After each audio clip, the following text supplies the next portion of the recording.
conferencia, el propósito es comenzar a despertar en nosotros y desarrollar en nosotros dones, talentos, ministerios que Dios nos ha otorgado para ejercer en la iglesia. Queremos empezar a definir un poquito más la visión para nuestra iglesia. Creo que al decir visión entendemos todos mirando a una sola cosa.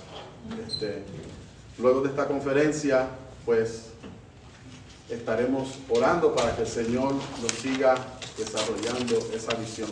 Pero quiero reconocer que tenemos un pastor con nosotros en esta tarde y yo quisiera que él se presente para que lo conozcamos. Dios lo bendiga, hermanos. Amén. Soy el pastor Marcos de la iglesia del Lugar de Refugio. Vine invitado por el pastor Ángel. Amén. Bienvenido, gracias por estar con nosotros. Los demás somos de la casa, no sé si el pastor Tirado más luego llegue. Tenemos un par de asientos más aquí al frente y para los que no vinieron con ellos, pues tenemos libretas y bolígrafos. La libreta y el bolígrafo $3 a costo pero es para que ustedes puedan tener también, ¿okay? Así que muy importante, tomen notas, miren qué el Señor nos está enseñando, dónde el Señor nos está desafiando, ¿verdad? Y cómo esto nos ayuda a nosotros en nuestro crecimiento espiritual. ¿Cuántos quieren crecer en esta noche? ¿Verdad que sí? Venimos con ese ánimo y ese espíritu. Así que yo quisiera que hagamos una oración y voy a pedir al pastor Marcos si él nos puede hacer esa oración por esta conferencia que será durante hoy y mañana de 10:30 a 2. Y el que esté presente en toda la conferencia, pues ya como saben, se le va a estar otorgando un certificado de entrenamiento en vida y ministerio. Tenemos el autor del libro aquí y también vamos a estarles otorgando una copia del libro para que ustedes puedan leer en su tiempo personal. Amén. Así que, pastor. Padre, gracias, Señor, te damos en esta noche por permitirnos, Señor, estar aquí delante de tu presencia, Señor. Te pedimos, Padre, que tú uses, Señor, al autor que va a traer, Señor, esta conferencia para hablar a nuestros corazones, Señor, para despertar, Dios mío, la responsabilidad que tenemos ante ti, Señor, de expandir tu reino, Señor, aquí en la tierra, Padre. Te pedimos que tu bendición, Señor, sea sobre esta congregación, sobre el pastor, Señor Juan Romero, Señor, sobre los miembros de esta congregación, Señor. Y que esta noche, Dios mío, tú puedas impartir, Señor, conocimiento, sabiduría, inteligencia a cada uno de nosotros, Señor, que nuestros corazones se conviertan en tierra fértil, una tierra fértil, Señor, sí, Señor, para ser, Señor, impartido por la palabra que tú tienes a través del conferencista, Señor. Permítanos, Señor, enfocarnos, abrir nuestros oídos para oír tu voz, Señor, en esta noche. Mira aquellos que están de camino, Señor, apresura sus pasos. Y los que están, Señor, recibiendo desde sus hogares, desde sus distintos lugares, Señor, Padre, que esta palabra sea, Dios, moviendo corazones, transformando vidas, Señor, llamando a tu pueblo, Señor. Amén. A atender, Señor, el llamado, sí, Señor. servirte a ti con todo su corazón, con todas sus fuerzas, Padre, en el nombre poderoso de Jesús. Amén. Amén. Bueno, tenemos en esta noche con nosotros al doctor José Santos. Él es parte de nosotros, pero queremos brindarle el respeto que merece el hecho de que él ha hecho el trabajo. Él se convirtió al Evangelio a los 34 años y desde ese tiempo hasta ahora, que tiene 10 años, ha logrado estudiar en el Instituto Bíblico, obtener un bachillerato en Biblia, obtener una maestría en artes, concentración en teología, obtener una maestría en divinidades y también obtener un doctorado en ministerios del Seminario Pentecostal Teológico de la Iglesia de Dios. Así que es para nosotros un honor tenerles en esta ocasión, que él haya sacado el tiempo para venir a brindarnos esta enseñanza. Así que sin más detenimiento, recibimos con nosotros al doctor José Sánchez. Un aplauso para mí. Hay más asientos más aquí adelante, así que el que quiera pasar Sí. y tener... Les saludo con la paz de nuestro eterno Salvador, nuestro Señor Jesucristo. Y para mí es un privilegio regresar otra vez a mi iglesia, pues soy miembro de esta iglesia. Aunque vivo en Puerto Rico hace ya 4 años, vivo en Puerto Rico, sigo siendo miembro de esta iglesia, sí.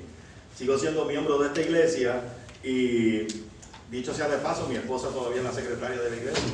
Así es que todavía tenemos vínculos, tenemos lazos que nos unen a este ministerio, aunque conocemos al pastor, a Juan Pablo, lo conocemos desde que él era director de jóvenes de nuestro concilio Iglesia de Dios allá en el noreste hispano.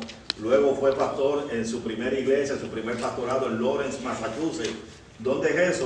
Por allá arriba, casi pegado a New Hampshire, donde los pajaritos ni cantan. Eso es lejísimo por allá, más arriba de Boston. Usted llega a Boston y sigue para arriba. Y todavía por allá vive gente. Pues allá se le entregaron una iglesia y él levantó tremendo ministerio allá.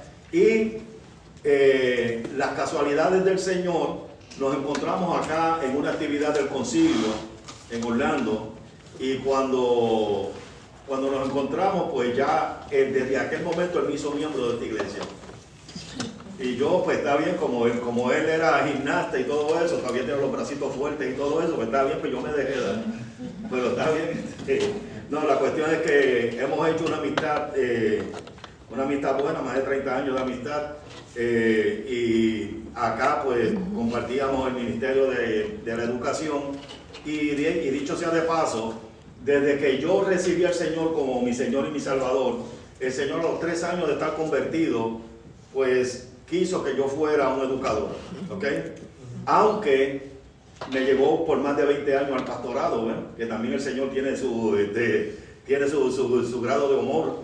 Me llevó al pastorado, planté 3 iglesias en Georgia y entonces vine acá a Florida con la intención de pastorear una iglesia en Guaymama. El pastorado duró 3 meses nada más, interino, así es que desde ahí en adelante, pues entonces he estado desde allá, desde Guaymama, venía a congregarme acá todos los domingos sin fallar, de aquel tiempo eran los miércoles, ¿no? Y los viernes. Así es que hemos hecho de nuestra vida ministerial, una vida ministerial desde que me convertí. Amén. No me he apartado del Señor, gracias a Dios. Aunque tengo un pasado que no vale la pena contarlo porque eso no es un testimonio. Lo que yo hacía antes de venir en Cristo no es un testimonio, es lo que yo hago después de recibir a Cristo. Bendito sea el Señor. Y me gustaría comenzar la conferencia con un pasaje bíblico que no está comprendido en este libro, sino que se encuentra en el capítulo 4 de Efesios, que dicho sea de paso, este capítulo 4 de Efesios no habla de los 5 ministerios, habla de la unidad en el Espíritu. Es el tema de este capítulo. Y voy a leer desde el primer versículo, a la gloria del Padre, la del Hijo y la del Espíritu Santo. Amén. Yo pues, preso en el Señor, os ruego que andéis como es digno de la vocación con que fuisteis llamados, con toda humildad y mansedumbre, soportándoos con paciencia los unos a los otros en amor, procurando mantener la unidad del Espíritu en el vínculo de la paz, un solo cuerpo y un solo espíritu, como fuisteis también llamados en una misma esperanza de vuestra vocación, un solo Señor, una sola fe, un solo bautismo, un solo Dios y Padre de todos, el cual es sobre todos y por todos y en todos. Pero a cada uno de nosotros fue dada la gracia conforme a la medida del don de Cristo, por lo cual dice, subiendo a lo alto, llevó cautiva la cautividad y dio dones a los hombres. ¿Y esto qué subió? ¿Qué es? Sino que también había descendido primero a las partes más bajas de la tierra. El que descendió es el mismo que también subió por encima de todos los cielos para llenarlo todo. Y él mismo constituyó a unos apóstoles, a otros profetas, a otros evangelistas, a otros pastores y maestros, a fin de perfeccionar a los santos para la obra del ministerio, para la edificación del cuerpo de Cristo, hasta que todos lleguemos a la unidad de la fe y del conocimiento del Hijo de Dios, al hombre perfecto, a la medida de la estatura de la plenitud de Cristo. Bendito sea el Señor. El apóstol Pablo, estando preso, estando en la prisión, está exhortando a los que están libres. Mire esa dicotomía que existe, cómo una persona que está en la prisión puede tener palabras de aliento, de esperanza, de consejo para aquellos que están libres. Y él le está exhortando a la iglesia que está establecida en Éfeso, le está exhortando a que se mantengan en la unidad de la fe. Amén. Ahora, ¿cómo se van a mantener en la unidad de la fe? Pues entonces teniendo todas las cosas en común, un Dios, un bautismo, una misma fe, una misma esperanza, una misma manera de trabajar en el evangelio. Bendito sea el Señor. Por eso Él constituyó a unos apóstoles, a otros evangelistas, a otros pastores, a otros maestros, a fin de que todos lleguen a la estatura del conocimiento del Hijo de Dios, a un varón perfecto. ¿Ok? ¿Qué quiere decir? Que la unidad en el Señor nos lleva a nosotros a un crecimiento constante que tenemos que tener en la iglesia. Ese tipo de mentalidad en mi vida es lo que me ha dado a mí la oportunidad de poder escribir este libro, Vida y Ministerio, que se trata del desarrollo de líderes para la iglesia local pentecostal. ¿Y por qué yo escribo esto? ¿Porque tengo un título de doctorado? No, de ninguna manera. Es porque yo he visto cómo la iglesia en el siglo XXI sigue cometiendo los mismos errores que se han cometido a través de todos los años, y la iglesia no crece, no madura. El cristiano simplemente llega a la iglesia a celebrar un culto, a cantar 3 cánticos, dejar una ofrenda, escuchar un predicador, irse para su casa, y su vida no ha pasado nada. Bendito Dios. ¿Comprende? Nosotros como cristianos tenemos, de acuerdo a como dice la palabra, tenemos nosotros un mandamiento de nosotros crecer y madurar en la estatura del varón perfecto. ¿Qué quiere decir esto? ¿Que todos vamos a ser perfectos? De ninguna manera. Porque todos tenemos imperfecciones mientras estemos en este estuche donde habita nuestra alma. ¿Ok? Este cuerpo que usted mira, aquí es donde habita nuestra alma, que es quien verdaderamente somos nosotros. El alma regresa a quien la dio. Regresa al Señor. Pero el cuerpo regresa de donde salió, regresa a la tierra. Quiere decir que este cuerpo que nosotros cuidamos tanto, este cuerpo viene siendo templo de lo que es nuestra vida, que es nuestra alma, templo del Espíritu Santo también, para que el Espíritu Santo nos dirija a que nosotros hagamos aquellas cosas que agradan al Señor y que también agradan a los hombres. Recuerde, porque como estamos en este mundo, aunque no somos de este mundo, tenemos que agradarnos unos a otros en amor. Eso es lo que dice el capítulo 13 del libro de Primera de Corintios, ¿no? Bendito sea el Señor.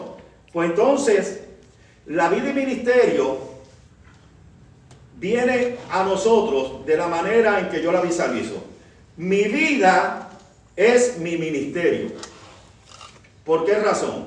Porque yo no puedo ser un líder ante una iglesia, ante el pueblo de Dios, si yo no he podido liderar mi propia vida, si yo no he podido administrar la misma vida que el Señor me ha dado.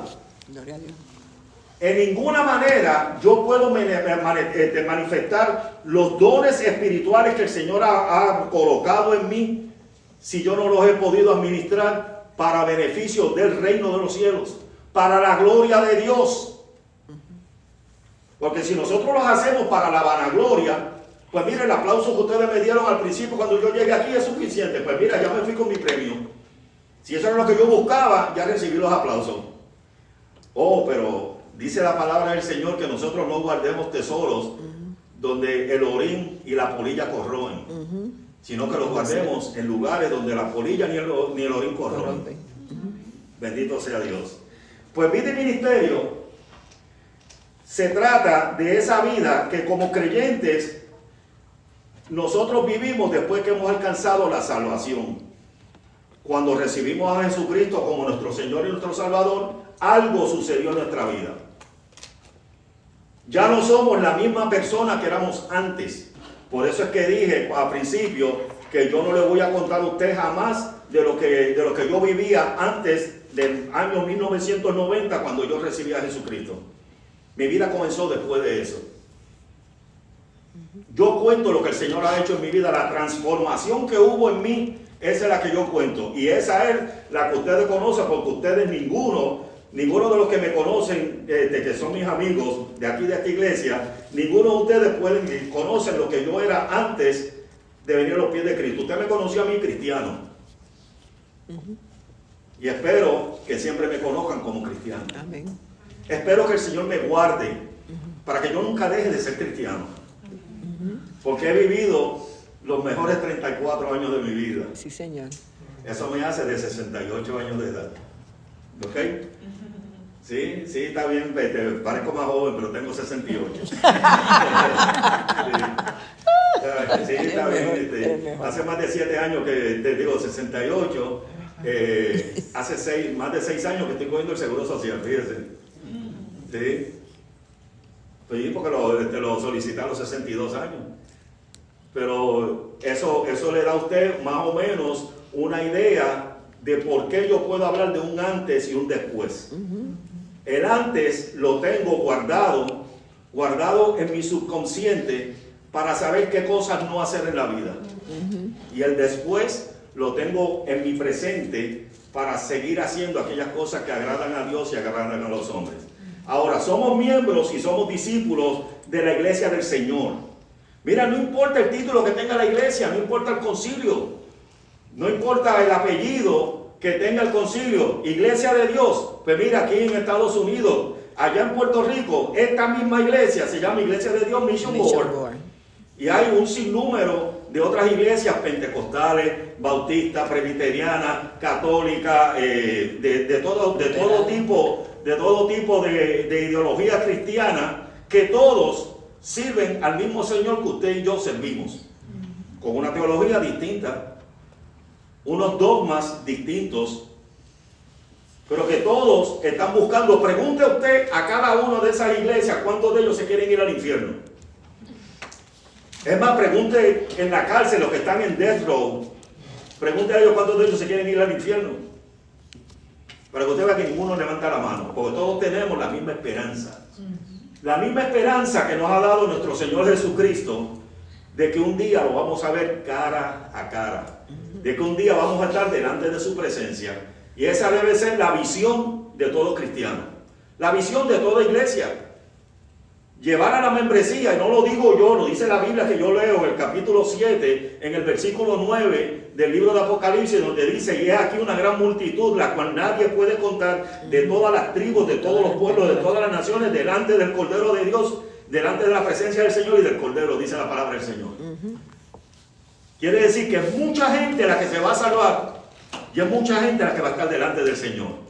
Y esa debe ser la visión que debe tener la iglesia de Dios. Por eso es que nosotros somos miembros de una iglesia y somos discípulos. Ahora, dentro de ese discipulado hemos recibido el llamado al servicio. Y usted dirá: pero es que yo nunca he escuchado el llamado. Déjeme decirle que hay predicadores que no han predicado a usted. Si usted no ha escuchado el llamado, donde han predicado de Mateo capítulo 28, versículo 18 al 20, ¿no? Que la palabra dice: toda potestad me es dada en los cielos y en la tierra. Por tanto, id y haced discípulos a todas las naciones, bautizándolos en el nombre del Padre y del Hijo y del Espíritu Santo, enseñándoles a que guarden todas las cosas que os he mandado. Y he aquí, estoy con vosotros todos los días hasta el fin del mundo.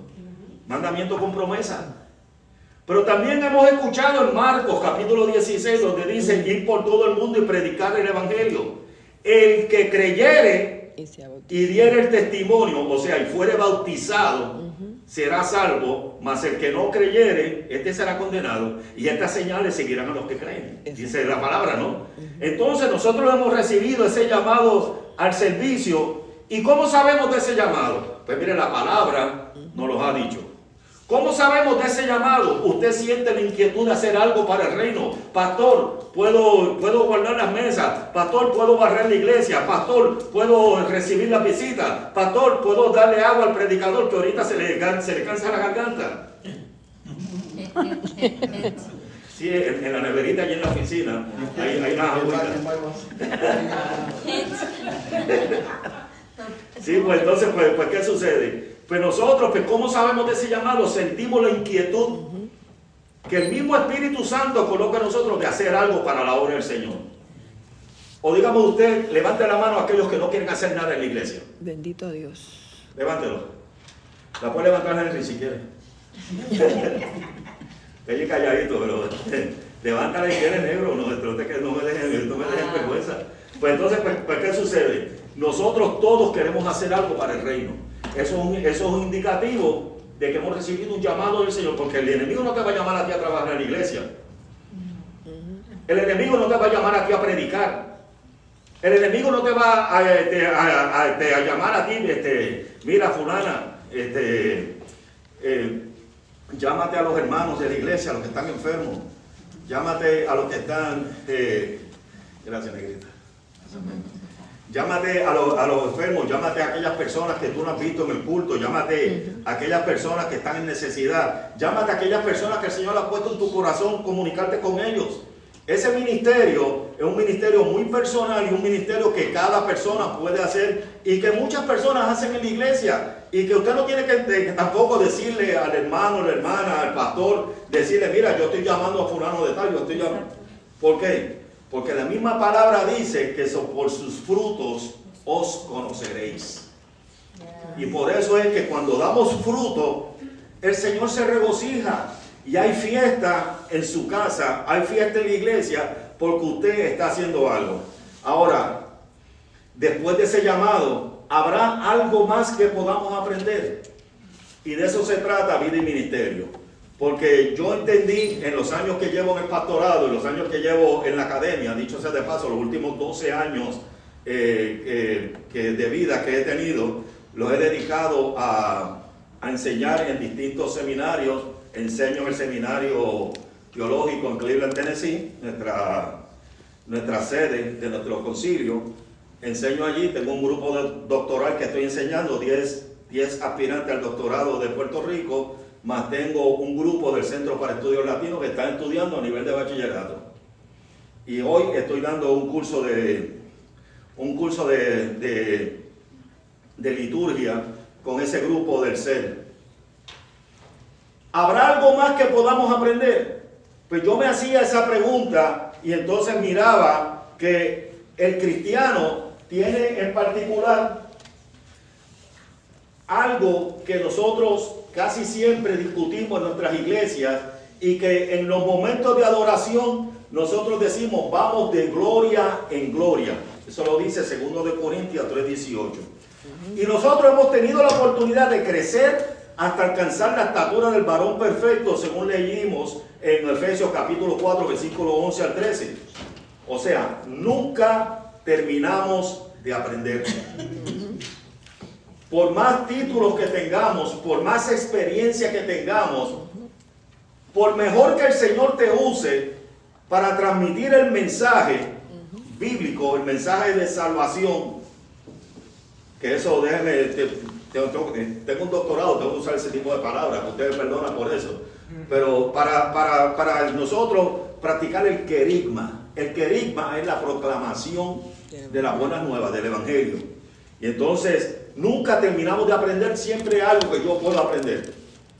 Dicho sea de paso, después de haber obtenido el doctorado, pues estudié también un certificado. Estudié unos 12 créditos adicionales para obtener un certificado en mentoría y en coaching, y me estoy dedicando a ese ministerio. Los últimos 4 o 5 años me estoy dedicando al ministerio de la mentoría, mentoreando pastores, pastoreando pastores. Amén. Ahora, después de la experiencia de salvación o la experiencia de servicio en la iglesia, el discípulo, y escuchen las palabras que están subrayadas, el discípulo que está comprometido con el Señor. Porque déjeme decirle que el llamado que usted recibe de parte del Señor para el servicio no es para usted complacer al pastor, no para usted complacer a la iglesia, no para complacer a su vecino, no para que todo el mundo se entere, sino porque usted primero tiene que estar comprometido con el Señor antes de hacer cualquier cosa que usted quiera hacer en la iglesia. Amén. Amén. Sí, amén. Ahora, cuando usted está comprometido, puede vivir una vida devocional. ¿Qué significa esto de una vida devocional? Una vida donde tiene una entrega total, que es el tema de la conferencia de este día, del día de hoy. Una entrega total. Y usted puede mantener un testimonio de santidad. Y a mí me preguntan que qué es santidad, y los dogmas de la iglesia a través de los tiempos, a través de la tradición de la iglesia, y mayormente la iglesia pentecostal, pues miraban en la santidad con la vida exterior de la persona. Los varones no podían utilizar bigote ni barba, tenían que tener manga larga, corbata por lo menos para ir al culto. Se sentaban a la mano derecha, mientras que las damas se sentaban a la mano izquierda. Las damas tenían que estar vestidas con los cuellos tapados, con las mangas, con sayas o faldas hasta los tobillos, así por el estilo, y vestían con un atuendo que supuestamente denotaba santidad, igual que nosotros los hombres. Si yo venía con mangas largas a la iglesia, o mangas cortas a la iglesia, yo estaba en pecado. O sea, mire la analogía que hacía la iglesia en aquellos tiempos. Y entonces, el hecho de que yo estuviera en mangas largas podía anular el sacrificio vicario que hizo nuestro Señor Jesucristo en la cruz del Calvario. Bendito Dios. Sí, porque decían que yo había recibido a Jesucristo como mi Señor y mi Salvador. Y el Señor había hecho una transformación en mi vida. Aquellos hábitos o malos hábitos que yo tenía, el Señor instantáneamente me los quita y me da un apetito por las cosas del Señor, por estudiar su palabra, por prepararme mejor. Y yo comencé a vivir una vida que le agradaba a Él, por consiguiente le agradaba a mami. Mi mamá me decía, no me tienes que traer más regalos del Día de las Madres, ya tú me complaciste por el resto de mi vida. ¿Comprende? Pues entonces, esa vida devocional, esa vida de entrega al Señor es lo que ha dado la oportunidad, el crecimiento que yo tengo, y no la estatura de 6 pies 2 pulgadas que tengo ahora, sino que la estatura que el Señor, en la que el Señor nos mira a cada uno de nosotros cuando nosotros estamos comprometidos con su obra. Pues entonces, el testimonio de santidad, me preguntan a mí, que qué es eso de vivir en santidad. ¿Y sabe qué, pastor? Me preguntaron y yo le decía a las personas que me preguntaban, bueno, si usted tiene la capacidad de rechazar el pecado, cuando llega delante de usted, usted está viviendo en santidad. Amén. Eso es. Déjame repetirlo. Si usted tiene la capacidad de rechazar el pecado, tan pronto toque las puertas de su vida, usted está en santidad. El problema es cuando nosotros abrimos la puerta y el pecado entra y penetra aquellas áreas que se supone el Espíritu Santo esté ocupando en su vida. Aquellas áreas que el Señor esté supuestamente, que el Señor esté controlando en su vida. Cuando el enemigo las controla, entonces usted no está en santidad porque usted está mirando a otro lado que no es el Señor. Bendito Dios. Eso de estar viviendo una doble vida no es una falacia. Porque si usted vive en Cristo, usted no puede vivir con el enemigo. Eso es. Y no es lo mismo ser y estar. Y eso lo vamos a discutir en unos minutos en adelante. Amén. Hasta ahora, ¿alguna duda o alguna pregunta? Algo que no quedó claro en lo que yo tomo agua.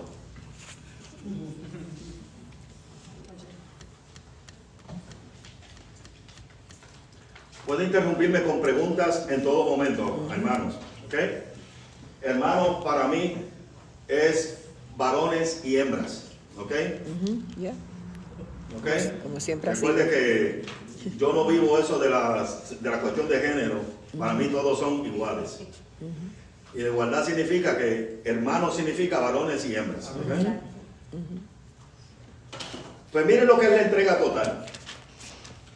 La entrega total, definición José Santos, es la transformación total del creyente que la realiza Dios a través del Espíritu Santo, pero la eficacia de esa obra también está determinada por la actitud de entrega de cada uno.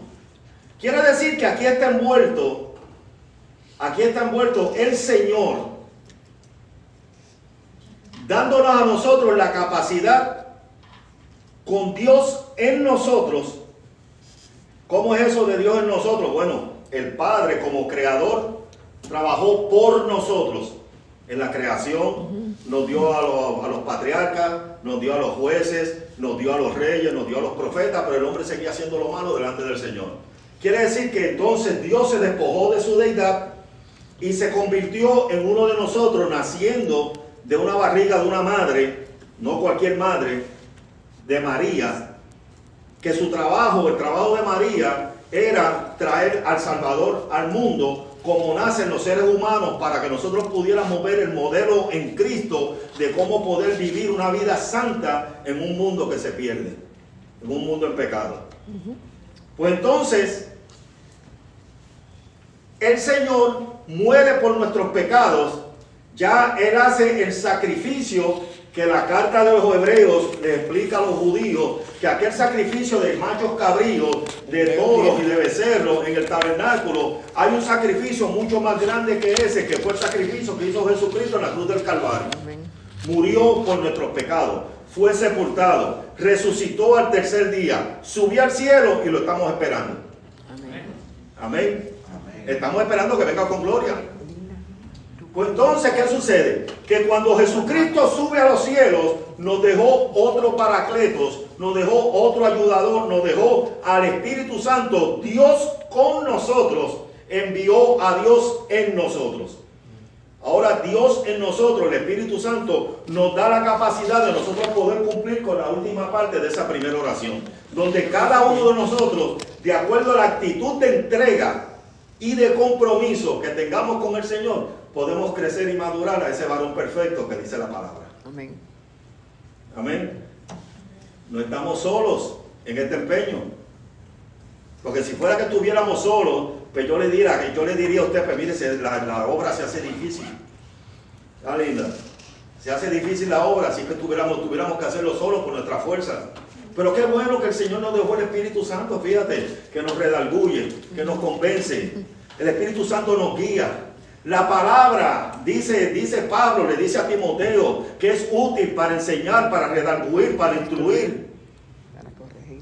Amén. Y entonces nosotros tenemos todas las herramientas para poder y crecer, madurar hasta llegar a la estatura de un varón perfecto. Pero tenemos que tener esa entrega total. Luego dice, por lo cual le animamos a que usted se acerque a Cristo decididamente. Porque esto es una experiencia inteligente. ¿Por qué una experiencia inteligente? Porque una experiencia que usted tiene que pensar. Usted está de rodillas, acostado, sentado. No, mire, la posición del cuerpo no es lo que determina la efectividad de la oración. Pero usted está hablando con Dios y le está pidiendo dirección a Dios. Pues entonces, en esa dirección, usted toma decisiones también. Porque usted se reúne en Pan de Vida. Hay muchísimas iglesias aquí en Tampa. Hay muchísimas iglesias buenas. Y si sirven al Señor, pues no son buenas, son buenísimas. Ahora usted tomó la decisión de congregarse en Pan de Vida, porque usted entendía que esta es una iglesia que educa, que esta es una iglesia que predica la sana doctrina, que esta es una iglesia donde usted puede tener coinonía unos con otros. Donde esta iglesia, aunque no es tan numerosa como otros ministerios, pero esta iglesia compara con cualquier ministerio grande que haya aquí en Tampa. Eso es. Ah, sí. Yo reto a City Life que se parezca a Pan de Vida. Eso Y perdóname, Tony Stuart, cuando escuches esto por las redes.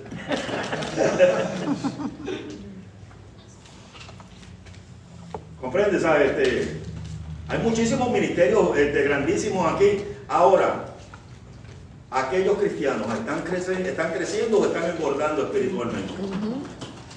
Pues está esa diferencia. Hay muchos que se les predica y le traen tremendo predicador y un predicador fogoso, y el predicador tuvo que venir en un jet y tuvo que venir en un... Bueno, yo vine en jet también. Sí. Es que la carretera de Puerto Rico para acá con el huracán, o digo, con la tormenta que pasó ahora por Puerto Rico, se cayó el puente. Sí, se cayó el puente, pero de todas maneras, nosotros yo reto a que cualquier iglesia se parezca a Pan de Vida. Y yo no estoy hablando de una utopía. Es que esto es un ministerio grande. Porque esta iglesia, Pan de Vida, no son los hermanos que se reúnen aquí 3 veces en semana. Esta iglesia es una comunidad completa. Que yo conversando con Juan Pablo, y he querido decir que soy mentor de mi pastor. Escuche eso, soy mentor de mi pastor. Gloria a Dios. Pues entonces hemos hablado de que esto es un ministerio grande. Porque lo que da éxito en una iglesia no es la cantidad de congregantes que puedan meter debajo de un techo, sino la efectividad que tiene con la comunidad donde reside. Ahora mismo, esta propiedad, hay varias personas que quieren adquirirla. ¿Por qué razón? Mire, porque conocen al pastor, porque conocen del ministerio, porque saben que quizás, y no estoy profetizando ni estoy haciendo ningún tipo de propaganda, pero quizás este no es el lugar propicio para levantar esta comunidad de creyentes.